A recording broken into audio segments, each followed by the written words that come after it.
আসসালামু আলাইকুম। আমি Fatematuz Zohra. Welcome to my channel Fatema's dream থেকে। কেমন আছেন সবাই? আলহামদুলিল্লাহ আমি ভালো আছি। চলে আসলাম নতুন আরেকটি রেসিপি নিয়ে। আজকে আপনাদের সাথে শেয়ার করব জুকিনি দিয়ে সিলভার কাপ মাছের রেসিপি। তো দেখতেই পাচ্ছেন আমি তেল গরম করে এখানে সবগুলো মাছের পিস দিয়ে দিয়েছি। তো আপনারা চেষ্টা করবেন মাছটা ভাজার সময় অবশ্যই যেন তেলটা পরিপূর্ণভাবে গরম হয়। নয়তো আপনার মাছ ভাজাটা সুন্দর হবে না এবং পাতিলের নিচে লেগে যেতে পারে। তো দেখতেই পাচ্ছেন আলহামদুলিল্লাহ ওই পিঠটা সুন্দর মতো ভাজা হয়ে গেছে। এখন আমি উল্টিয়ে নিচ্ছি। একটি একটি করে মাছ সুন্দর করে আমি উল্টিয়ে নিচ্ছি। এই তো দেখতেই পাচ্ছেন আমি আস্তে আস্তে মাছগুলো উল্টিয়ে নিচ্ছি যেন শরীরে তেলের ছিটা না আসে। তো আপনারাও আমাকে প্লিজ নতুন নতুন টিপস শেয়ার করেন যেন আমি আপনাদের সাথে শেয়ার করতে পারি।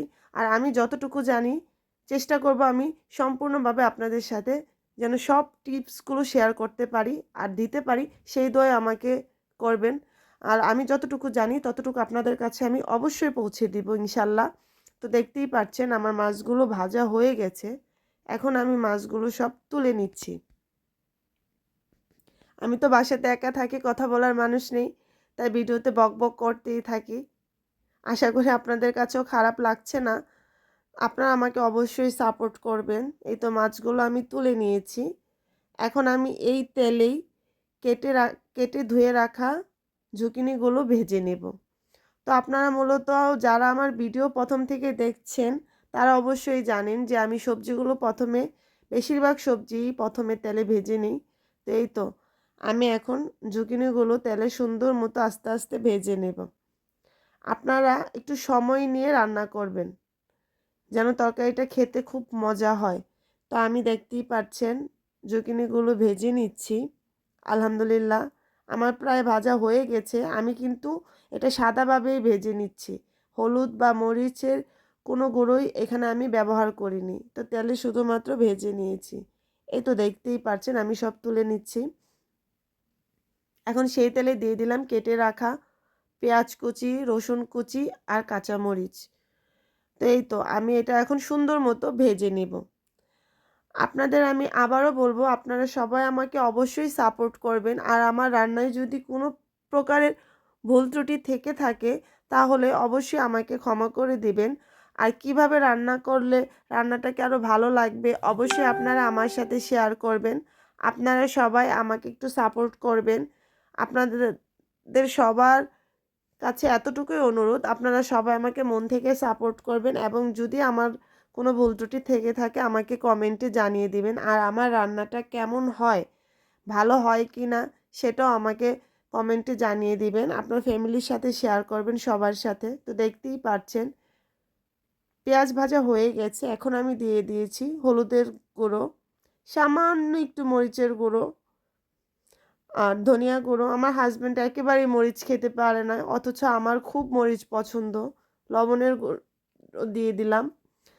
এর জন্য ওনাকে না দেখিয়ে সামান্য একটু মরিচের গুঁড়ো মাঝে মধ্যে আমি তরকারিতে দিয়ে দেই। কি করব, অনেক ঝাল খেতে পছন্দ করি তো। তো দেখতেই পাচ্ছেন আমি সুন্দর মতো এটা মিশিয়ে নিচ্ছি। আর কে কে আমার মতো ঝাল খেতে পছন্দ করেন অবশ্যই আমাকে জানাবেন, কমেন্ট করবেন। আমার চ্যানেলটাকে সবাই সাবস্ক্রাইব করে দিবেন, আপনার ফ্যামিলির সাথে সবার সাথে শেয়ার করবেন যেন সবাই আমাকে সাপোর্ট করে। আর আপনাদের সাপোর্টই আমাকে সামনে এগিয়ে নিয়ে যেতে সাহায্য করবে। অবশ্যই আমি আশা করি আপনারা সবাই আমাকে সাহায্য করবেন, আমার জন্য দোয়া করবেন। তো দেখতেই পাচ্ছেন আমি কষানো মশলাতে জুকিনিগুলো দিয়ে কি সুন্দর করে আমি এখন এটা কষিয়ে নিচ্ছি। তো আমি ভালো মতো কষিয়ে নিব, ঢাকনা দিয়ে কষিয়ে নিব যেন মশলাটা জুকিনির ঢুকে যায়। তো কে কে ঝুঁকিনি তরকারি পছন্দ করেন বা রেঁধেছেন, কীভাবে রেঁধেছেন আমাকে অবশ্যই টিপস দিবেন। আর কার কার ভালো লাগে, আমার তো খুব ভালো লাগে। আমার ছেলেও পছন্দ করে, তার ঝুঁকিনি পিৎজা খুব পছন্দ। তরকারিটা তাকে আমি পারি না, সে আমার ছেলে কোনো সবজিই খেতে চায় না, এটাই সমস্যা। আমার সবজি পছন্দ। তো দেখতেই পাচ্ছেন আলহামদুলিল্লাহ আমার কষানো হয়ে গেছে। এখন পরিমাণ মতো পানি দিয়ে দিচ্ছি। এই তো পানি দিয়ে দিলাম আমি। আলহামদুলিল্লাহ। এখন আমি ঢাকনা দিয়ে দিব। আমি আরেকটু পানি দিয়ে দেব, কারণ পানি কম হয়েছে। এরপর আমি ঢাকনা দিয়ে দিব।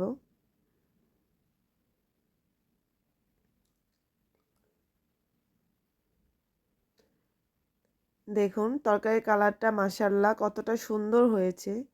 এই তো আপনাদেরকে আমি নাড়িয়ে দেখাচ্ছি, খুব সুন্দর কালার এসেছে আলহামদুলিল্লাহ। এখন আমি দিয়ে দিব ভেজে রাখা মাছের পিসগুলি। এই তো দেখতেই পাচ্ছেন আমি একে একে সবগুলো মাছের পিস দিয়ে দিচ্ছি।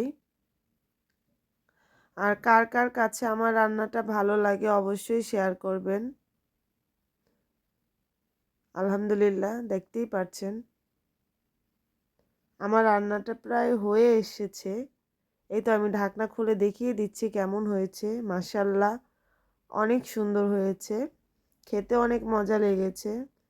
তো আমি সর্বশেষে দিয়ে দেব ধনিয়া পাতা কুচি। আমি বেশিরভাগ রান্নাতেই ধনিয়া পাতা কুচি ব্যবহার করি। আমার এটা খুব ভালো লাগে, এটার স্মেলটা খুব ভালো লাগে। তো এই তো আমি দিয়ে দিলাম ধনেপাতা কুচি, দিয়ে এখন ঢাকনাটা দিয়ে দিব। আমি এরপর 10 মিনিটের মতো রান্না করেছি। তো এই তো আমার আলহামদুলিল্লাহ তরকারিটা হয়ে এসেছে। তো এই ফাইনাল লুক দেখেন কেমন হয়েছে অবশ্যই জানাবেন। আর সবাই আমাকে সাপোর্ট করবেন যেন আমি সামনে এগিয়ে যেতে পারি। আমার জন্য দোয়া করবেন। ভালো থাকবেন সবাই। Thanks for watching my video. আল্লাহ হাফেজ।